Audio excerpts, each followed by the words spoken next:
Yo, what is up? You have found I Like the Blazers. I am your host, Brandon Goldner, and I am here, as always, as of lately, with Ryan Whitledge of the BlazerTag Podcast. Ryan, how's it going, man? It's going all right. We're just living that quarantine dream. Yeah, quarantine dream. Isn't that like a Lenny Kravitz song or something? If so, it was probably his worst one, but... I think all of his songs are his worst ones.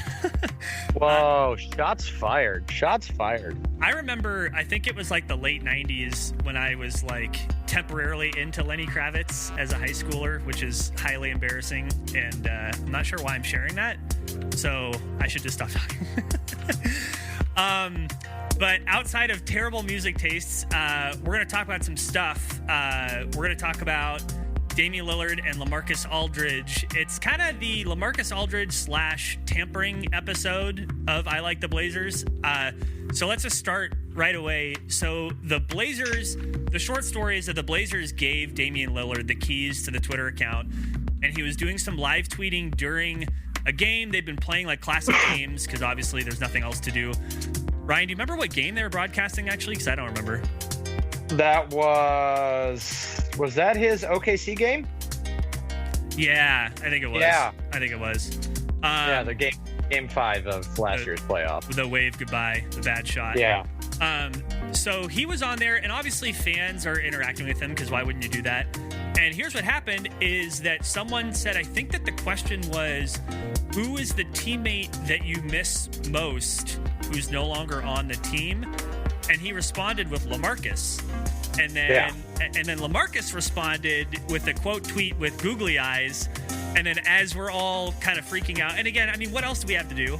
Like that's, you know, as we're all freaking out, the Blazers then delete the tweet. So the first thing is, I just wanted to ask, like, what do you think happened there? Why was the tweet deleted? The first thing that comes to mind is probably for tampering rules. I mean, he's still under contract, and I want to say it was last season that they changed the rules or something like that to make it so that players could actually be fined personally for tampering. Something to do with LeBron James and Anthony Davis. So I'm glad they, got a handle on that. Well, it's interesting that you say that because you and I actually talked a little bit about it yesterday. I did do some research. But yeah, I mean, but here's the thing though, here's what I don't understand. So what? So the fan asks Dame a question. It's not about who do you want on the team right now? It's who do you miss most? And he says LaMarcus, I mean, why? I guess it feels a little like they're being extra super safe.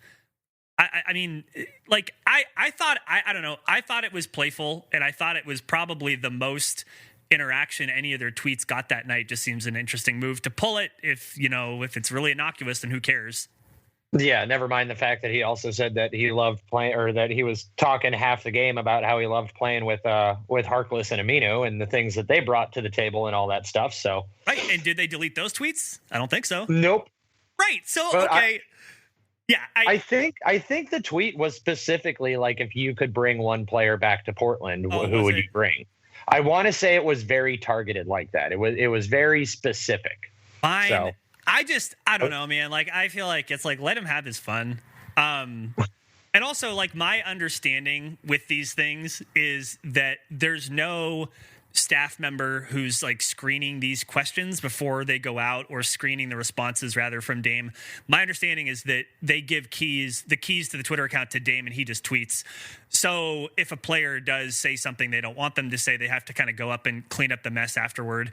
I'm actually really interested in whether all players on the team would be given that same amount of latitude. I would assume so. I mean, with Dame, obviously, I get it. What are you going to have someone censoring Dame's tweets? Yeah.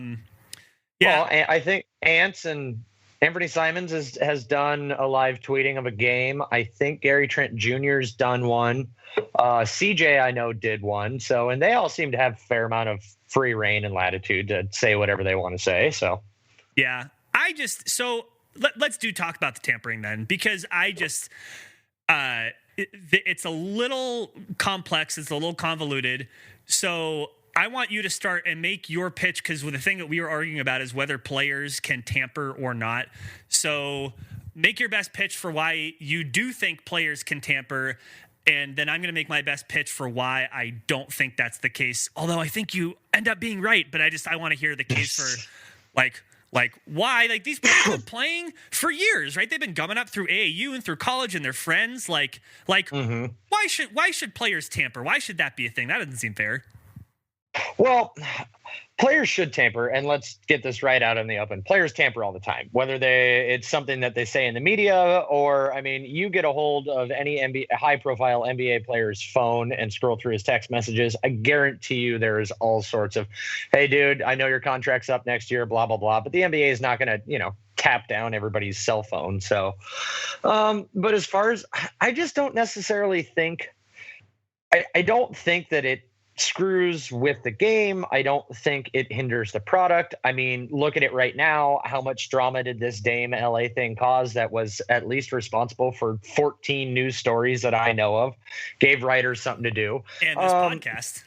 Yeah, exactly. But I don't think, like, the league's view of it is that, teams, I think their direct quote from the league from last year was, teams should be entitled to focus their efforts on the competition during the season with the players that they have under contract without having to divert attention or resources to conduct or speculation regarding the potential destinations of blah, blah, blah. That's all internal crap. If Dame shoots out a tweet and says that LaMarcus, he'd like to have LaMarcus back, and LaMarcus says, okay, that's interesting. If his relationship with San Antonio is so tenuous that that's the thing that caused him to fly, then you got bigger problems. But I don't. Let's hear the players talk about who they want to team up with. Let's hear the super teams they want to build. It's drama, and outside of when we're physically watching a game, that's the other stuff that we consume. We want the inside sources. We want the stories. We want the behind the curtain look at things. So players tampering, it's nothing to me. I mean, at the same point in time, I want to say I read an article last year, either beginning of this year or end of last year, but it was talking about like how players they like to screw with people. So whenever there are things out there like Dame's tweet, they find it funny to see the overreaction when LaMarcus puts little eyeballs there. So and that's kind of like, and they've said before, like, oh, hey, this was just tweeted. Hey, let's see what kind of reaction I can get, and it's just the eyeballs or a shoulder shrug. So they do it for fun. Whatever. Tampering happens. It's not that big of a deal. It gives media something to write about. It gives fans something to speculate about. I don't think that because last year LeBron was talking about or saying that Anthony Davis joining the Lakers would be cool, that suddenly caused the Pelicans to lose 3 more games or anything like that. So That's my stance on it. I agree with you that they should not be enforcing tampering rules player to player. I don't think that that's a good use of their time. And to everything you just said, the intrigue of it and just the funness of it, they've been hanging out for a long time. Now, here is my understanding. So here's what I hate to say is that you were right, that the rules, the collective bargaining agreement explicitly says that player to player tampering is a thing. So you are correct. Mm-hmm. Take your fucking victory lap, like whatever. Okay, well, but like here's where I'm going to defend myself, because I said that I don't think player to player tampering is a thing.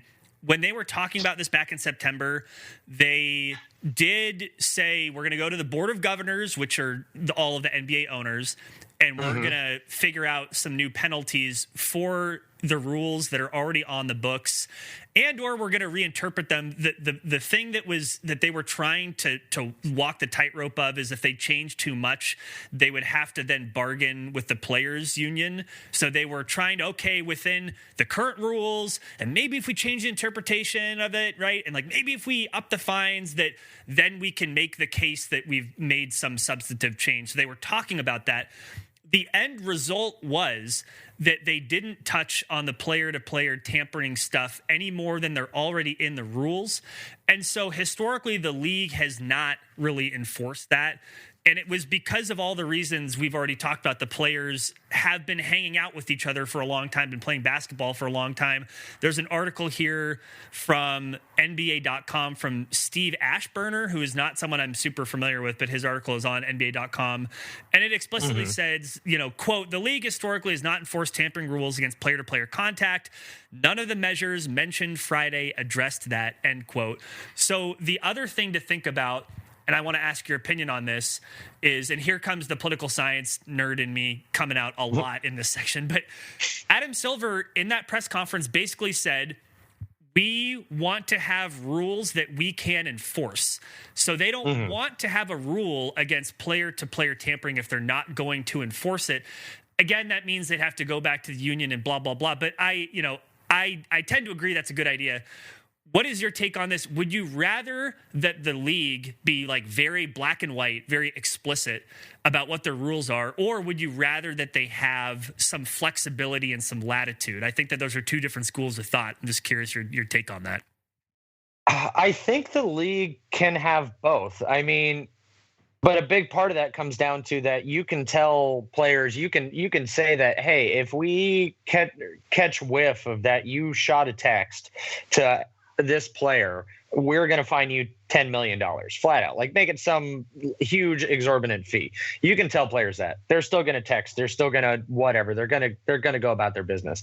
But I think where the league has the ability to enforce it without creating new rules, without going completely draconian on anything, is that if it's something that happens on Twitter, that's where or if it's in a press conference or something like that, there's nothing you're ever going to be able to do, no matter what rule you try to institute, that will kill players talking to each other in their own free time or however they choose. Phone call, sitting down for a barbecue, whatever.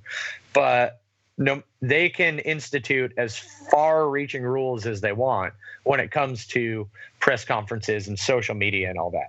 And that's why, the tampering rules hadn't changed for decades. I mean, it's Articles 35 and 35A of the league constitution. That's where they hide all their tampering stuff, and it was just recently updated. Okay, Ryan Whitledge, Esquire, attorney at law, going into the fucking bylaws. Yeah, there we go. But we're in the new era where there's now social media. I mean, you're going to tell me that back in the early 90s that probably none of those guys talked and teamed up or had the talk of it like today's guy or players do. But I mean, there's probably still some backroom dealing. Yeah, you don't think Clyde Drexler and Hakeem Olajuwon had a conversation or two before Clyde went to Houston? Of course, they went to college together. Again, that's the thing. It obviously didn't happen as much. There's a lot more player movement nowadays than there used to be. But and I hear what you're saying. I mean, I agree. But here's another twist to this, and I'm just thinking of this now, so I'm not prepared to talk about it, but oh well. There are some players who have a lot more influence than others, right? Because, I mean, you talk about Clutch Sports and LeBron James, a multi-billion question mark? Probably not quite billion, but like a multi-million-dollar company that, will do what LeBron James wants it to do. That's a lot different than Zach Collins talking to Gary Trent Jr. And so I wonder if they try to go after player-to-player tampering, I would be curious as to how they would try to account for that. Because again, some players just have more power and influence than others. That's just the reality of it. And I don't know, again, back to the thing, could you get a black and white rule that says, well, if you're a player that has, X number of dollars in sponsorships, then you're not allowed to tamper. But again, if you're on a rookie deal, then you can tamper. And but that's the kind of shit where I think the league needs to maintain some amount of flexibility. Here comes a term, prosecutorial discretion, which is to say, I mean, you think about when I think about that, I think about jaywalking. Technically illegal, but cops are hopefully not going to pull you over for jaywalking, right? They have discretion in how they prosecute that stuff. On the flip side, that has been used historically in lots of horrible ways, and favoritism and all that. So I think that's the hardest thing about player-to-player tampering. Some players are more powerful than others, and that's just the way it is. I don't know how they would get past that. Yeah. And I completely agree with everything you said. I mean, but by the way, shots fired at Zach Collins. What, you don't think he has the same clout as LeBron James or any of those other guys? Gosh. No, I don't think Zach Collins has the same clout as LeBron James. No. That'd be quite the world. I hope he's not a subscriber to your podcast. Otherwise, his feelings are going to be very hurt. Well, his feelings would be even more hurt to know, and check out this pivot, that some people, based on all the googly eyes, and I mean, LaMarcus just actually, I think, gave an interview like a couple days ago that said, I want to end my career either in San Antonio or in Portland. But Zach Collins probably doesn't want to hear any of that because that's someone eating into his minutes. So what say you? Would you welcome back LaMarcus Aldridge in a Blazers jersey? And how helpful could he really be? I mean, he's 34. What's your take on that? Do you want LMA back in PDX? I'll take him in a heartbeat. And I guess like the caveat to this is people look at his time in Portland before, and it was his ball or where he demanded his touches and how he played stalled the offense. It was get it down into that left block, let him back down, everybody clear out, not a lot of movement. He's not playing that way in San Antonio because the league's evolved and he's stepped up. He's got a 3-point shot now. He's moving around. He's setting screens. Still, his bread and butter sweet spot is that little left elbow jumper, but his game has evolved. It's not like he's not an old dog that can't learn a new trick. And I do understand that, yes, it would eat into the playing time for Zach Collins, but is the goal right now of the team to make everybody smile and happy and get along with their orange slices, or to try to win a championship? And if LaMarcus Aldridge, being a better player and all-star player than what we currently have in there, then okay. Then, I mean, worst case scenario, Zach Collins can be, a six man off the bench and learn a trick or two from LaMarcus. Well, I think that really depends on how big of a piece of the future you think Zach Collins is, because, yeah, you might want to give him his orange slices and his gum and whatever, power bars, whatever you're giving kids nowadays at the sports complex. I'm definitely not a parent.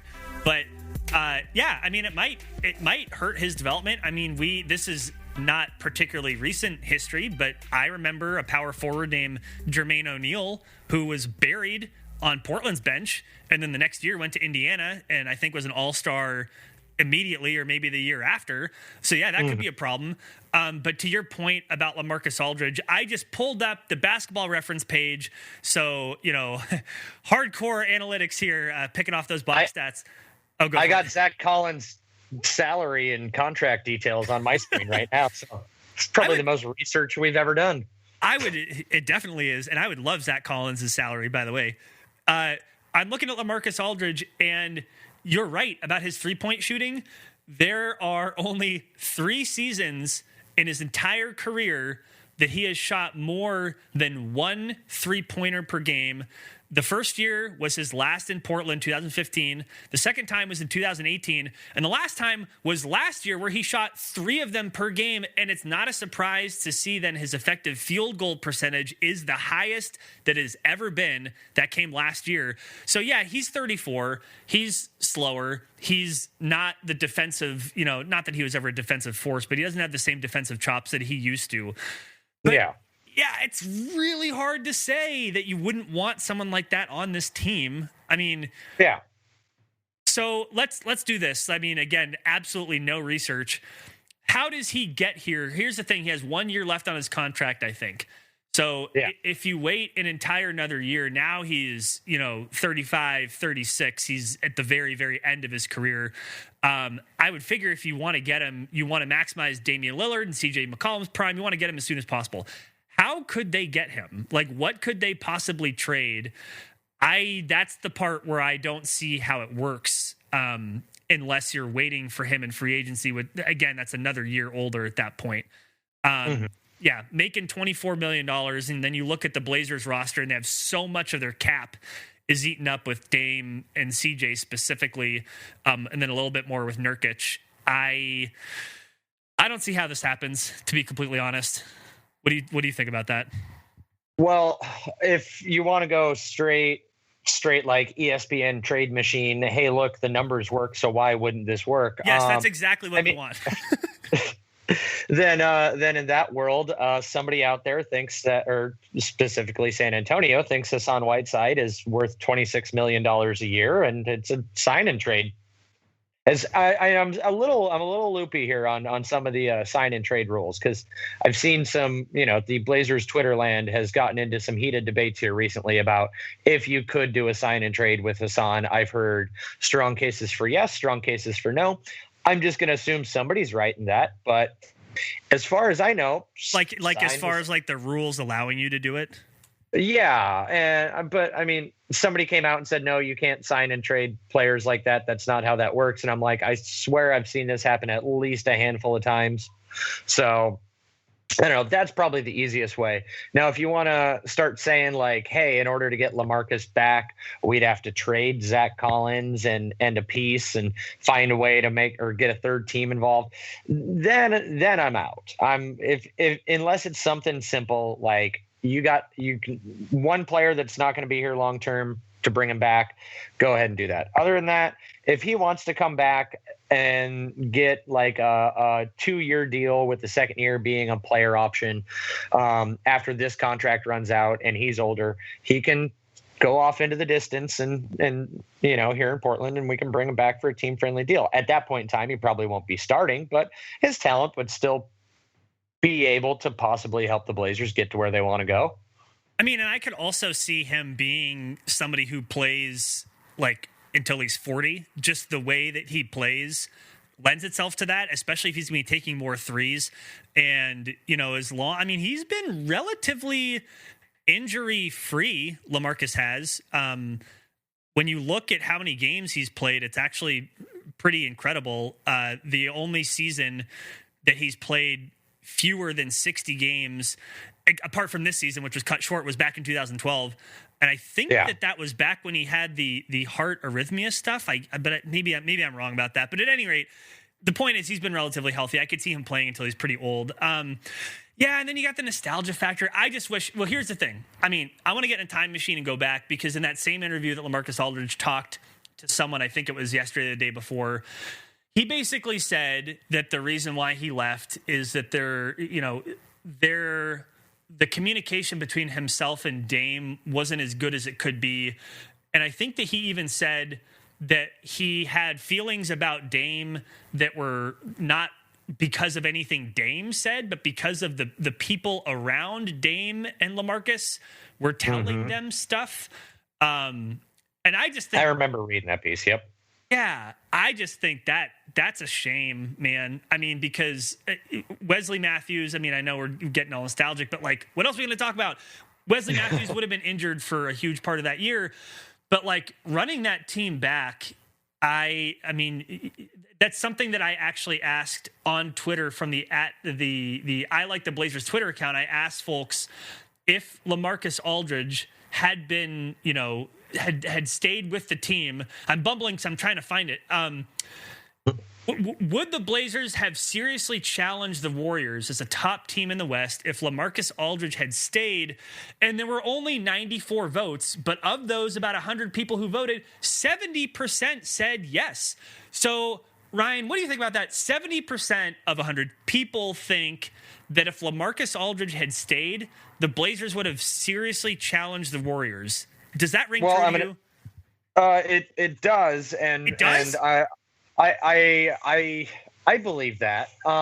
Really? I mean, yeah. I mean, Wesley Matthews was known for just having it in his crow about what Klay Thompson was doing. He had done many interviews during his time here. If the Warriors were playing at the same exact time, for some reason, he just liked to battle with him. And there have been many things where he'd come up after a game and he's like, "How'd Klay do tonight?" So, or what Klay put up. So he wanted to know. By the way, don't mean to skew your extremely scientific Twitter poll. I voted yes on that, obviously, not only from my show account Twitter, but from my personal. So, goddamn, two people, one vote. I'm just killing democracy here. So you really take the vote early, vote often thing completely literally. Okay. Yes. Yeah. Wow. All right, I was surprised that 70% of people said yes, because I think the answer is no. I don't think that LaMarcus Aldridge, Robin Lopez, Wesley Matthews, and then CJ McCollum off the bench, ? And then Dame, Nicola Batum. I don't think that gets you past the Warriors in their prime. I don't think that there are any teams that could get past the Warriors in their prime because they're one of the greatest teams in NBA history, if not the greatest. So, I mean, it's not even like knocking the Blazers to say that. But what I will say is that it would have been a lot more interesting no matter what, right? Like, I mean, I would prefer to have that team back than to see the development of CJ McCollum. And I know that might be blasphemous, but like, I think that's probably what your trade-off is. I don't know if he would have gotten traded or what would have happened, but maybe he just never would have developed. But I would have preferred the band to stay together than to see CJ McCollum develop. That might be a hot take. What do you think?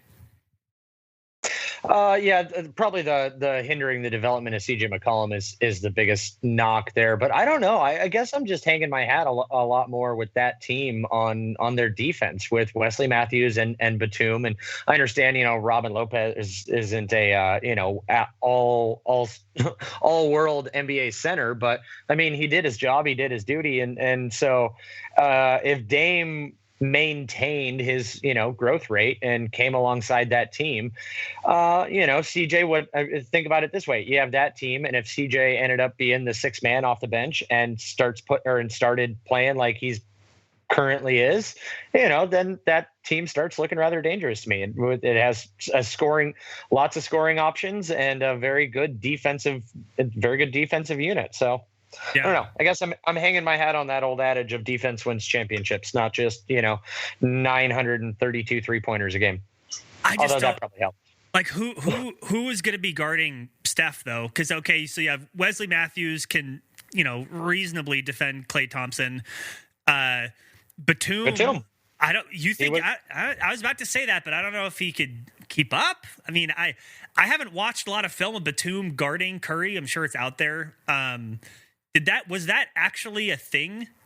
I don't remember. Yeah, Batum. Okay. Even when Wesley Matthews there, Batum, because of his length, always ended up getting put on or if there was two like top tier scorers, Wesley would lock down one and Batum would normally get the quicker one because with his length, it was easier for him to keep arms and whatnot in front of him. So, by the way, Nicola Batum, one of the sadder stories, I feel like that's like international play has just run him into the ground. Cause I mean, Man, I don't think he reaches potential as an NBA player.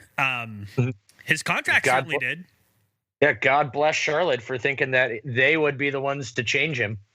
That we spent how many years here in Portland trying to do that, and it didn't work out. So, well, I mean, I remember, and I don't have it in front of me, but like the last year he was in Portland, he was starting to become more of a playmaker, and his assists were coming up, and that's when it was like, okay, like I can see what he can become, but like I'm going to blame international play on that.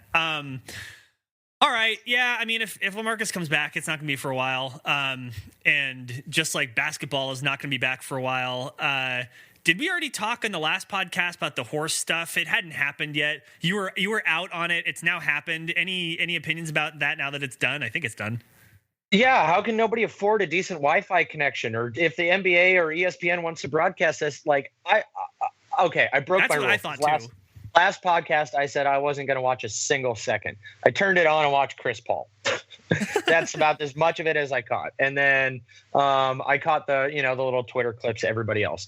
But yeah, if you're going to broadcast it, I mean, like even all these late night shows that are still doing all their stuff, Colbert and Fallon and whatnot, those guys did it on their iPhones when they start putting out their home shows for like 3 days. And then NBC and all these places just shipped them cameras. They said, here's how you set this up. Right. So that's my thing is like, get some professional equipment. I mean, and also maybe try to match people up based off of like the courts that they're going to be playing in for like the first round. Like Mike Conley, he lives apparently in a high school gym. That was a fascinating court. And then like half the WNBA players are out there playing on cobblestone driveways where the top of the arc 3-point line is like halfway in the garage. Off the crooked brick, and then the equipment thing is a really good point. And by the way, people can't see this, but I'm doing the same thing right now. I figured out how to rig my camera to my webcam. I got a little light, so I'm trying my best over here, and I do feel like the video quality coming from both me and you is better than from some of those players. And that was surprising. Like that. Yeah, it was disappointing. I feel like, again, I'm going to stick with this. I didn't think that it was going to be anything super compelling. I don't think that it was super compelling, but I do appreciate the effort, and I want to see more effort. Like, I want to see them do other stuff. Like, what else are we going to do? I mean, the players are still getting paid. I mean, I think that the players union, the NBA, came to an agreement today, if I'm not mistaken, that they're going to be paying the players 25% less. But is that like indefinitely? I mean, they're not playing games and they're not generating revenue. I mean, that's a pretty sweet deal to get, 80-75% of your salary, even though there's nothing happening. Yeah, it was their next scheduled paycheck, which I want to say is like the 1st of May or something like that, is going to be 100%. And then the one I think May 15th, May 16th is the one that's due after that, and that's when they're gonna. It's not that they're cutting their salaries. My understanding is that they're withholding the salaries in case they have to then repay them, like if playoffs happen or the league comes back or anything like that. But yeah, that'd be pretty awesome to get some of those NBA salaries for just sitting on your butt. By the way, I didn't realize the horse challenge is now finished. So it's completed. It completed yesterday. Yes, Mike Conley is the champion. Good for Mike Conley. It makes sense. He's ambidextrous. There's actually an interesting comment about Mike Conley. I think it was on the No Dunks podcast, formerly the Starters, where I think that they had said that Conley had said that Mike Conley wishes that he hadn't focused so much on being left-hand dominant, because that is his dominant hand when he plays basketball. He wishes he were more right-hand dominant in basketball, but it's just funny because he's like one of the most ambidextrous players that is in the league right now, and it doesn't surprise me that he won horse because of it. Yeah, I mean, the salary stuff is funny. I mean, and this is probably too much to get into right now, but again, like, to think about how the salary cap will be affected, and like players who thought they had space are now not going to have space, and how that affects free agents, this is going to be very, very interesting to see. Is there anything basketball related? Doesn't have to be NBA related, but is there anything basketball related that you're looking forward to, or that's keeping you interested during these times where there is a notable lack of basketball? Well, let me just say, because we're recording it on the day that it happened, golf clap to Sabrina Ionescu, drafted first by the Liberty in New York. Depressing part of that is I was like, ooh, New York, that's kind of spendy. And then you look up what the rookie scale contracts are for WNBA players, and that's a good thing she also got that Nike contract with it. But yeah, lady, I don't want to be sexist. Is it still sexist to say lady ducks? Is that still frowned upon? I honestly don't know, but that was the term that was being used by the school at some point, right? Yeah. I don't actually know. I went to Oregon State. I'm even wearing orange, so I'm not a big Ducks fan, so I don't care.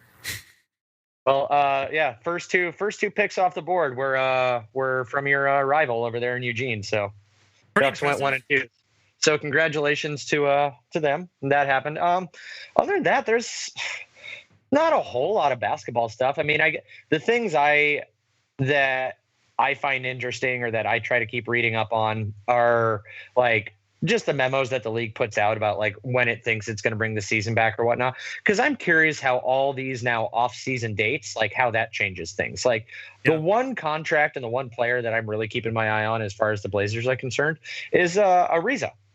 Because it was like by July 1st or whatever, I forget when his date was, but he has that option to get picked up. So how is that going to affect everything? Because other than that, not a whole lot. I even haven't necessarily been getting too much into these old classic games that they're showing. I'll catch them every now and then. Tune in for the tail end. It's fun to see the celebrations. Like, I just watched the one, what was it? The last one that they showed was that the 92 Western Conference Finals? Yeah. Against the Jazz? Yeah. I was going to watch that game in its entirety, but dear Lord, that first quarter sucked. That was atrocious. So I kind of. Is there a way for people like me who don't have cable to watch those games? I don't know what they're doing. Yeah. I don't know what they're doing for streaming. There were people that were complaining that like they had like the NBC Sports Northwest, like the Blazers ticket pack or whatnot, and or whatever their thing for games was, and they weren't replaying them on there. I thought that was funny because it's an NBC Sports Northwest thing that they're doing, but yeah, I stream it through my YouTube TV account, so that's how I'm watching it. All right, Mr. Fancy. Yeah, I mean, for me, it honestly is this is the time of year it's getting nicer out where like when I watch basketball, it makes me want to play basketball, and I can't play basketball. There's like nowhere. There's this little run at Lewis and Clark College that I would go to every week. That's obviously not happening. I can't think of any outdoor courts that are near me, so that's a huge bummer. So if you're listening and you live in Southwest Portland, kind of near downtown-ish, near the Under Armour track and OHSU, and you know of like a secret basketball court that I can sneak onto and play basketball, let me know. That's the biggest thing for me is like I just can't play, and that sucks. Yeah. So what's been keeping you entertained during quarantine? Lots of Netflix and chill, or are you just hardcore into the I'm going to come out of this with an 8-pack? I'm hoping for actually a 10-pack was the goal there. Yeah, honestly, like running has been huge, and I'm not historically a runner. Again, like I'm more of a basketball player, but last couple of years I've gotten into running, so that's been helpful.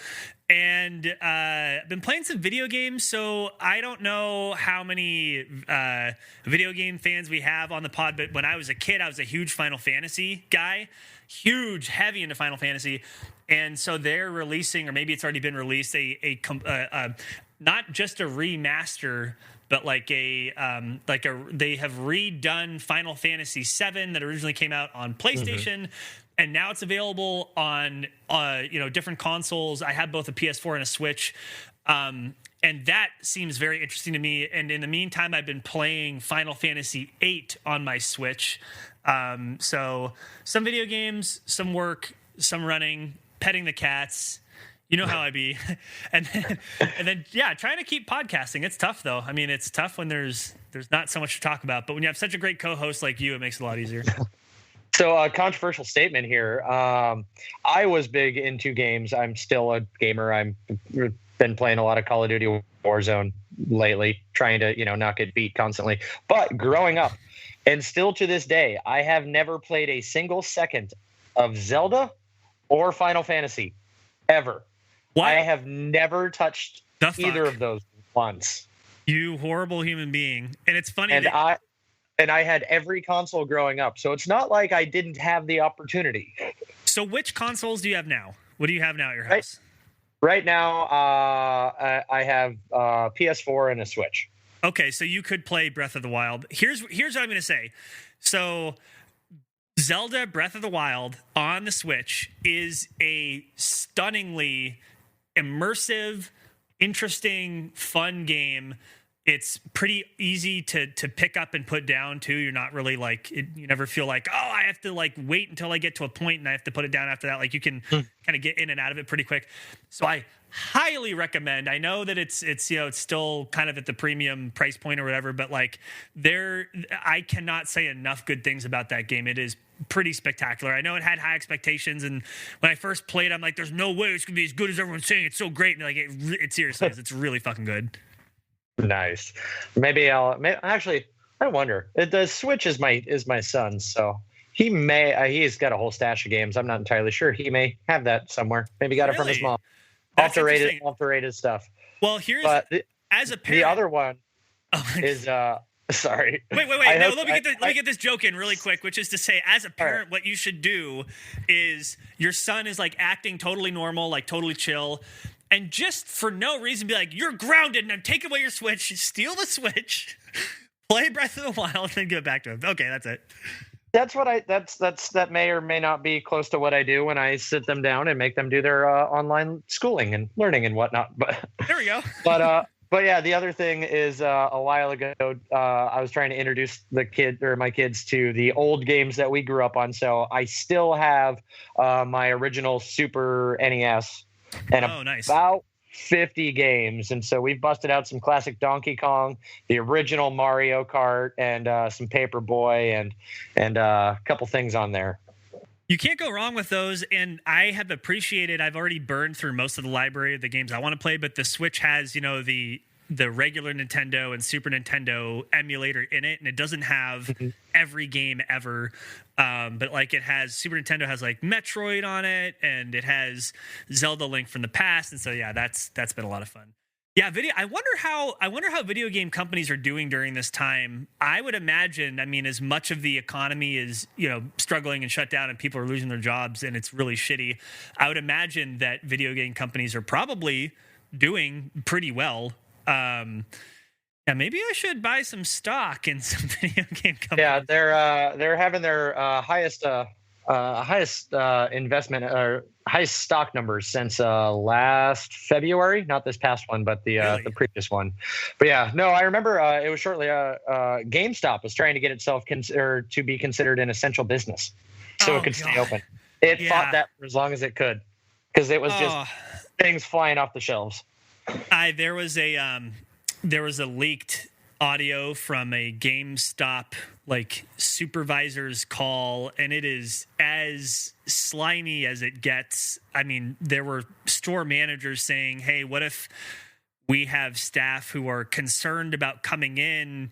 Can you give them any encouragement or support, or what can you tell these staff? And the response is, well, you're the supervisor, right? We've sent a message, that's going to come from you. And people are like, can we reject people trading in really dirty equipment? And they're like, well, if it doesn't work. And they're like, no, not if it doesn't work, if it's really disgusting. And anyway, just to say, it made me not like GameStop even more than I already didn't like GameStop. Yeah. Let's see. What do we got? We'll wrap this up. I think that's pretty much it. Only other thing I got that's keeping me busy is I dove into Ozark, so I'm almost done with that now. Okay. Did you do Tiger King? Was that on your list? Oh God, I killed that. I think the wife and I finished that in a day and a half. All right, don't spoil it. I haven't seen it yet. Yeah, I gotta watch it. Everyone's watching it. You got to do it. Yeah. It is a glorious train wreck. I can't say enough bad things about it. Oh, you know what we didn't talk about? Let's maybe for a future one, the Michael Jordan documentary. Yeah, that's gonna be 2 parts coming out this Sunday. Yep. Ooh, yeah, that's gonna be great. I will plug actually the Open Floor podcast, SI's joint podcast with the Washington Post, Ben Golliver, and Michael Pina. Ben actually got an advanced copy of the first 8 episodes, I think. And so the latest Open Floor, he doesn't really spoil anything, but he does a really good job of contextualizing and scene setting for what to expect. And he was like, oh yeah, this is the real deal. It got me even more excited for it. Nice. Yeah. 8, the first 8 episodes. Wow, that lucky bastard. Because I know they're releasing 1 and 2 on Sunday. Yeah. And then I think they're only going to release individual episodes every week. Yeah, and I don't know if they sent them all to him already, because I think some of them are still in various stages of production. I think that was part of what he was saying, is that they're, by the time they get near the end, because they bumped up the timeline, right? They talked to over 100 people. They talked to people like Bill Clinton and Barack Obama. They obviously talked to Phil Jackson, Steve Kerr, and Scottie Pippen, Dennis Rodman, it's just man, I'm super, super into that. All right. Especially seeing as that Jordan had said that this is not going to make me look like a good person. No, not at all. No, there was I'll spoil one piece of it. There was a part where during one of the Bulls practices, Jordan is ripping into Jerry Krause, the Bulls owner, talking about his weight and his age. Just nasty stuff. So yeah, I think that's probably true. All right, man. Well, I appreciate you. Thank you for coming on. We spent enough time bullshitting, but it was a lot of fun. If people wanted to connect with you and your work and your podcast, how the fuck would people do that? You can find the podcast. You can find all of our stuff. I think we're on all the major ones: Apple, Google, Spotify, Stitcher, all those. Just search for the BlazerTag Podcast on Twitter at BlazerTagPDX, and then me personally at the Witty Ryan. So, awesome. Just a lot of cat memes right now. Yeah, we're all trying to get by. We're doing our best. Yeah, cat memes are one way to make the day go by. All right, cool. Thanks, man. Appreciate you. Take care. All right, you too. Thank you, as always, to Ryan Whitledge of the BlazerTag Podcast for taking the time. It's always a lot of fun to chat with him, too. And always a lot of fun to connect with you all. If you want to connect with us, you can do that at ILiketheBlazers across social media, ILiketheBlazers@gmail.com, or simply ILiketheBlazers.com. And I did want to say that I am trying to get some video capability going. I don't know how that's going to be used, whether I'm going to be able to stream the Skype calls or just do little quick hit videos from here. But I was able to get a little light thing and was able to figure out how to connect my camera to my computer in a way where it's actually picking off the feed in real time. So yeah, I mean, it's interesting. It's fun. I'm not very good at it, but if you'd like to see anything specifically talking head video style, let me know and just look for that. I'd appreciate it. All of your support means a ton. And yeah, thank you all. Hope that you're all staying safe. And until next time, this is Brandon. Go Blazers.